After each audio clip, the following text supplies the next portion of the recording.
का नाम मारनी होता है। मारनी को पिछले साल से जेल में रखा गया था क्योंकि उसने अपने ही पति का कत्ल कर दिया था, लेकिन अब उसे अच्छे बिहेवियर के चलते जेल से सीधे घर में शिफ्ट कर दिया जाता है। लेकिन उसे यहाँ भी कड़ी निगरानी में रखा जाता है। तभी उसे एक इलेक्ट्रॉनिक डिवाइस पहनाई जाती है जिसकी वजह से वो घर में घूम तो सकती थी, लेकिन अगर वो घर से भागने की कोशिश करेगी तब वो इलेक्ट्रॉनिक डिवाइस खुद रिंग करने लगेगा। उस इलेक्ट्रॉनिक डिवाइस की रेंज 100 फीट होती है, यानी कि मारनी अपने घर से 100 फीट दूर ही जा सकती थी। वहीं मारनी पर एक पुलिस ऑफिसर निगरानी रखने वाला था जिसका नाम सैंक होता है। फिर सैंक मारनी को डिवाइस से लॉक करने के बाद उसकी चाबी को अपने पास रख लेता है और वो अपने काम के लिए निकल जाता है। लेकिन यहाँ सैंक मारनी पर थोड़ा स्ट्रिक्ट बिहेव करता है। वो मारनी को समझाता है कि अगर तुम यहाँ से भागी तो ये तुम्हारे लिए अच्छा नहीं होगा। असल में सैंक इसलिए उससे रूडली बात कर रहा था क्योंकि मारनी ने उसके दोस्त का मर्डर किया था, यानी कि मारनी का पति और सैंक एक दूसरे के अच्छे दोस्त थे। लेकिन यहाँ मारनी उसे समझाने की कोशिश करती है कि मैंने अपने पति को सेल्फ डिफेंस में मारा था क्योंकि वो मुझे मारने वाला था। ये बात सैंक को बुरी लगती है क्योंकि वो अपने दोस्त के बारे में कुछ भी बुरा नहीं सोचना चाहता था।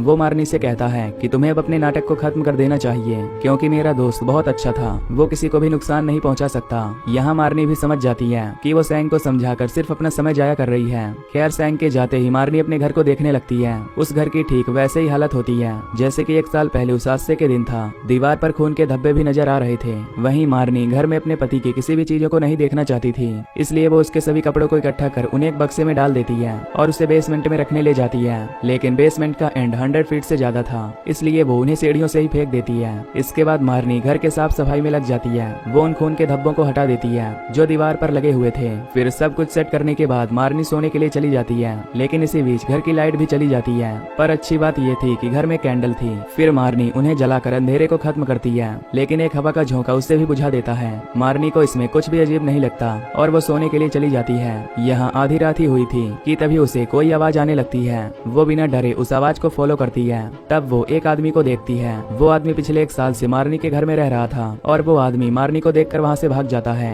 अब मारनी भी उस आदमी पर ज्यादा ध्यान नहीं देती और हर दिन की तरह अपने काम में लग जाती है। लेकिन एक रात जब वो स्मोक करने जाती है तभी उसके सामने एक भयानक चेहरा दिखता है जिसे देख मारनी डर जाती है क्योंकि वो शक्ल किसी और की नहीं बल्कि उसके मरे हुए पति की थी। खैर मारनी इस चीज को देखने से इनकार करती है, लेकिन तभी मारनी का पति मारनी के पीछे पीछे आने लगता है जिससे मारनी भागने की कोशिश करती है। लेकिन तभी मारनी के पैर सीढ़ियों से लड़खड़ा कर नीचे गिर जाते हैं। फिर जब मारनी की आंखें खुलती हैं तब वो सैंक को अपने सामने पाती है। यहाँ सैंक की नजर मारनी के चेहरे पर जाती है जहाँ थप्पड़ का निशान बना हुआ था, लेकिन वो उसकी जांच न करके वहाँ से चला जाता है। इसके बाद मारनी की नजर उस दीवार पर जाती है जहाँ उसने साफ सफाई करके ब्लड हटाया था, लेकिन वो खून अब वापस आ चुका था। अब मारनी का डर बढ़ने लगता है। उसे समझ नहीं आता कि उसने जो देखा वो सही था या उसकी इमेजिनेशन, पर उसका शक जल्द ही दूर हो जाता है जब मारनी को किचन में अजीब घटनाएं देखने को मिलती हैं। यहाँ सेल्वेज मारनी के ऊपर गिरने लगते हैं जिससे मारनी को समझ आ जाता है कि उस पर उसके ही पति का भूत हमला कर रहा है। लेकिन मारनी चाह कर भी कुछ नहीं कर सकती थी। एक तरफ उसके पैर में बंधन था, वहीं बाहर सैंक तो था, लेकिन वो मारनी पर भरोसा न करता।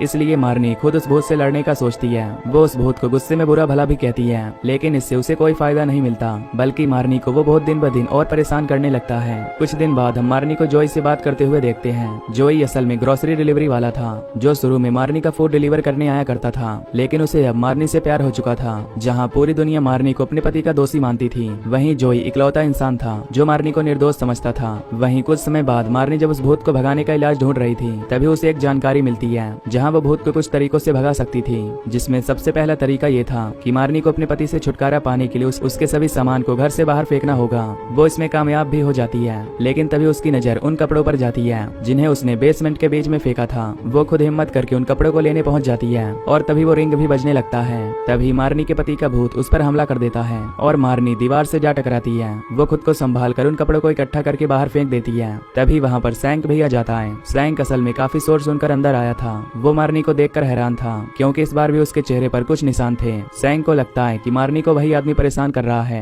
जिसने मारनी के पति को मार पूरा शक उसके ऊपर डाल दिया था। वो मारनी को सब कुछ सच बताने के लिए कहता है ताकि वो उसकी मदद कर सके, लेकिन सैंक तब हैरान हो जाता है जब मारनी उसे सच्चाई बताती है। सैंक को अब भूत वाली बात मालूम थी, लेकिन वो मारनी पर विश्वास न कर उसे पागल साबित कर देता है। वो मारनी को कुछ न बोलकर वहाँ से चला जाता है। वहीं मारनी को पहले से पता था कि उसकी बातों पर कोई विश्वास नहीं करने वाला, जिसके बाद मारनी दूसरे तरीके को अंजाम देने वाली थी। तभी उसे महसूस होता है कि उसके पति का भूत इस घर से गायब नहीं हुआ है, यानी कि कोई ऐसी चीज छूट गई थी जो उसके पति की थी। इसलिए मारनी हर तरफ उस चीज को ढूंढने लग जाती है और काफी मेहनत के बाद उसे फ्लोर के नीचे ढेर सारे पैसे मिलते हैं। यहाँ मारनी को समझ आ गया था कि उसके पति का भूत इसलिए ही उस घर में रुका हुआ था। मारनी उन पैसों को बाहर फेंकने की और डोनेशन करने की भी सोचती है, पर कोई भी उस पैसे को लेने से मना कर देता है। आखिर में मारनी अब अपने दूसरे तरीके को अपनाने लगती है, जहाँ वो धुएं के जरिए घर में हर तरफ फैला देती है। दरअसल मारनी इसके जरिए अपने घर का शुद्धिकरण करना चाहती थी, ताकि उसके पति का भूत हमेशा के लिए चला जाए, लेकिन वो गलत थी, क्योंकि वो अब मारनी पर काफी गुस्सा हो चुका था। वो भूत अब मारनी को हर तरीके से मारने की कोशिश करता है। वो कील और फर्नीचर को हवा में उड़ाकर उस पर हमला करता है, लेकिन यहाँ मारनी के पति का भूत मारनी को पूरी तरह से नहीं मारना चाहता था, बल्कि वो मारनी को उसी तरह परेशान कर रहा था जैसे वो जिंदा होने पर किया करता था। वो मारनी को खूब मारता और पीटता, जिससे मारनी के शरीर पर कोई डैमेज नहीं आती। इसलिए मारनी के कई कंप्लेंट्स पर भी उसके पति को रोका नहीं गया। खैर अब मारनी अपने पति के भूत से पूछती है कि तुम आखिर मुझसे चाहते क्या हो। तब वो जवाब में उसका नाम लेता है। अब मारनी को समझ आ गया था कि वो उसे अब मार के ही रहेगा। और जब रात होती है तब मारनी बड़ी हिम्मत के बाद जोई को अपने घर में बुलाती है। यहाँ दोनों बातों ही बातों में काफी क्लोज आ जाते हैं और तब उनकी नजदीकियाँ एक गलत काम को अंजाम दे देती हैं और मारनी का पति ये सब देख रहा होता है। अब मारनी भी अपने पति को दिखाना चाहती थी कि वो उसकी कभी थी ही नहीं, इसलिए मारनी का पति पूरी रात कुछ नहीं करता। और जब अगली सुबह होती है तब मारनी देखती है कि उसका पति अब गुस्से में जोई को मार रहा है। जोई के लिए ये सब नया था, वो कुछ भी समझ नहीं पा रहा था, लेकिन मारनी उसके जान के लिए अपने पति से भीख मांगती है, पर उसका पति एक नहीं सुनता और वो जोई को काफी दर्दनाक दर्द के साथ एक बुरी मौत दे देता है। अब मारनी के सामने जोई की लाश पड़ी थी। वो उसे देखकर हैरान थी, लेकिन तभी उसके घर पर सैंक की दस्तक होती है। मारनी जानती थी कि अगर सैंक ने जोई को इस हालत में देख लिया तब वो उसे ही खूनी समझेगा, इसलिए वो खुद की मेहनत पर जोई की लाश को फ्लोर के नीचे छुपा देती है और तब वो सैंक को घर में आने देती है। असल में सैंक को मालूम पड़ चुका था कि जोई कल रात को मारनी से मिलने आया था, लेकिन वो जोई को वहां न पाकर काफी हैरान था। वो मारनी से काफी पूछताछ भी करता है, लेकिन मारनी उसे कहती है कि उसे कुछ नहीं पता और उसे जाने को कहती है। तभी मारनी की धड़कन तब तेज हो जाती है जब सैंक उसी फ्लोर के ऊपर खड़ा था जहाँ जोई की लाश छुपी हुई थी। तभी अचानक से वो फ्लोर टूट जाता है और सैंक को जोई की लाश दिख जाती है। यहाँ सैंक अब सब कुछ समझ चुका था। वो मारनी को उसका दोषी मानकर उसे अरेस्ट करने लगता है और जब वो उसे लेकर घर के बाहर पहुंचने ही वाला होता है तभी वो भूत फिर से वहां जाता है, क्योंकि वो मारनी को उससे दूर नहीं जाने दे सकता था। वो सैंक के पैर को पकड़कर हवा में उड़ने लगता है। वो भूत अपने कारनामे से सैंक को चौंका देता है। अब उसे समझ आ गया था कि मारनी कुछ भी झूठ नहीं बोल रही थी, क्योंकि उस घर में कोई तो भूत था। सैंक का शक तब दूर हो जाता है जब मारनी के पति की आत्मा सैंक के सामने आ जाती है। वो उसे देख काफी हैरान था कि उसका दोस्त मरने के बाद इतना खतरनाक है। सैंक को समझ आ गया था कि उसने मारनी पर शक करके सबसे बड़ी गलती की थी। अब वो भूत मारनी पर हमला करने लगता है, लेकिन सैंक उसे बचाने की काफी कोशिश करता है और तभी सैंक के शूटिंग से घर में आग भी लग जाती है। तभी वो भूत सैंक और मारनी को नीचे बेसमेंट पर फेंक देता है, लेकिन यहाँ मारनी खुद को संभालने में कामयाब हो जाती है। यहाँ वो सैंक के पॉकेट से अपने डिवाइस की चाबी ले लेती है और वो डिवाइस को अनलॉक कर वहाँ से भागने लगती है। वो बाहर आ भी जाती है,